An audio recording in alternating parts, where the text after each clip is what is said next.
കയർ ഭൂവസ്ത്ര വിധാനത്തെക്കുറിച്ച് ഏകദിന സെമിനാർ സംഘടിപ്പിച്ചു. കായംകുളം കയർ പ്രോജക്ട് ഓഫീസിന്റെ നേതൃത്വത്തിലായിരുന്നു സെമിനാർ. പരമ്പരാഗത വ്യവസായമായ കയറിന് ആഭ്യന്തര വിപണി കണ്ടെത്തുന്നതിനായി കയർ വികസന വകുപ്പ് തദ്ദേശ സ്വയംഭരണ സ്ഥാപനങ്ങളുമായി ചേർന്ന് നടപ്പാക്കുന്ന കയർ ഭൂവസ്ത്ര വിധാന പദ്ധതിയുമായി ബന്ധപ്പെട്ടാണ് സെമിനാർ സംഘടിപ്പിച്ചത്.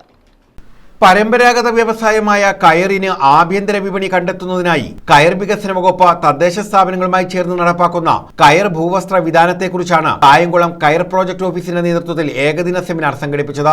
ചെങ്ങന്നൂർ, കാർത്തികപ്പള്ളി, മാവേലിക്കര താലൂക്കുകളിലെ തദ്ദേശ സ്ഥാപന പ്രതിനിധികൾ സെമിനാറിൽ പങ്കെടുത്തു. കായംകുളം നഗരസഭാ ടൗൺ ഹാളിൽ നടത്തിയ സെമിനാർ യു പ്രതിഭ MLA ഉദ്ഘാടനം ചെയ്തു.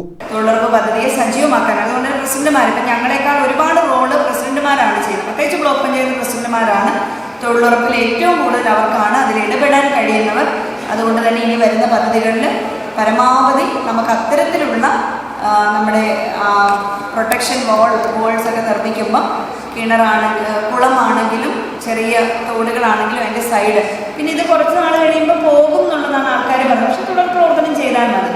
നാച്ചുറലായിട്ടുള്ളൊരു പ്രകൃതിദത്തമായിട്ടുള്ള സംരക്ഷണമാണ്. കായംകുളം നഗരസഭാ ചെയർപേഴ്സൺ P. ശശികല അധ്യക്ഷത വഹിച്ചു. Muthukulam block panchayat president D. Ambujakshi, Mavelikkara block panchayat president Indiradas, Bharanikkavu block panchayat president S. Rajani, തൊഴിലുറപ്പ് joint programme coordinator Pradeep Kumar, coir corporation sales manager Arun Chandran തുടങ്ങിയവർ പങ്കെടുത്തു. R. റഹ്മത്ത് സ്വാഗതവും G. അനിൽകുമാർ നന്ദിയും പറഞ്ഞു. News bureau, Kayamkulam.